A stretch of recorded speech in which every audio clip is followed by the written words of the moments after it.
இன்னைக்கு சண்டே. நாங்கள் கோவிலுக்கு போயிருந்தோம். அன்னைக்கு நாங்கள் 2 கன்றுக்குட்டி பார்த்தோம். அதில் ரொம்ப க்யூட்டாக இருந்தது இந்த ப்ரௌன் கலர் கன்றுக்குட்டி. அது புதுசாக கன்று போட்டிருக்கு போல்.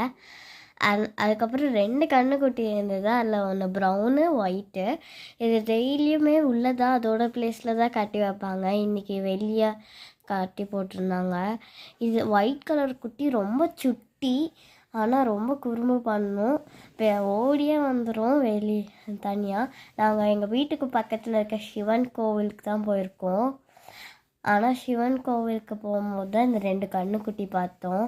ரொம்ப சுட்டியாக இருந்தது இந்த கன்றுக்குட்டி. இது ரொம்ப சமத்தாக அது பாட்டுக்கு சாப்பிட்டே இருந்தது. எனக்கு ரொம்பவே பிடிச்சிருந்தது அந்த ப்ரௌன் கலர் குட்டி. ரொம்ப சமத்தாக இருந்தது, க்யூட்டாகவும் இருந்தது அது சாப்பிட்றது. ஆனால் அந்த ஒயிட் கலர் குட்டி ஓடியே வந்துடும் வெளியே வந்தால். அந்த கன்றுக்குட்டி ரொம்ப குறும்புக்கார குட்டி. அது எப்போ பார்த்தாங்க நான் காமிக்கிறேன். எல்லோரும் சாமி கும்பிட்டுக்கோங்க. நானும் சாமி கும்பிட்டுட்டேன். அதுக்கப்புறம் லைட் ஆஃப் பண்ணிட்டாங்க. அதுக்கப்புறம் நாங்களும் வீட்டுக்கு வந்துட்டு டின்னர் சாப்பிட்டேன். எனக்கு செம்ம பசி.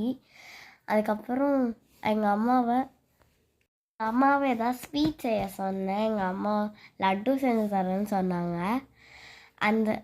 அதுக்கப்புறம் லட்டு செஞ்சாங்க. அது ரொம்ப நல்லா இருந்தது. செய்ய சொன்னேன். எங்கள் அம்மா என்னையவே பால் பண்ண சொல்லிட்டாங்க. அதுக்கப்புறம் பால் பண்ணேன். எல்லாமே நான் தான் பால் பண்ணேன். அதில் மொத்தமாக 27 லட்டூஸ் இருந்தது.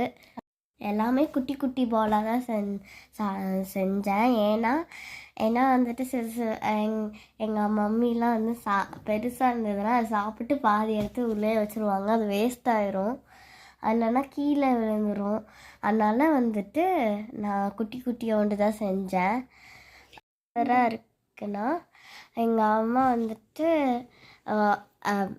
கடலை மாவு தான் போட்டிருக்காங்க. ஆனால் அதில் நட்ஸ் வந்துட்டு அரைச்சி போட்டிருந்தாங்க. அதனால தான் அப்படி இருக்குது. ஆர்டிஃபிஷியல் கலர் ஒன்றுமே போடலை.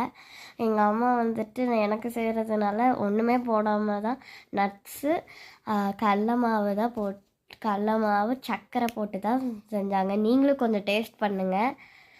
டேஸ்ட் பண்ணிவிட்டு எப்படி இருக்குன்னு கமெண்ட்ஸில் சொல்லுங்கள். இவ்வளோ நேரம் ஊறிட்டிட்டு நானே இன்னும் சாப்பிட்ல. நானும் கொஞ்சம் டேஸ்ட் பண்ணிக்கிறேன். அதுக்கப்புறம் எவ்வளோ லட்டு இருக்குன்னு கவுண்ட் பண்ணி பார்த்தேன். மொத்தமாக 27 லட்டூஸ் இருந்தது. அவ்வளோ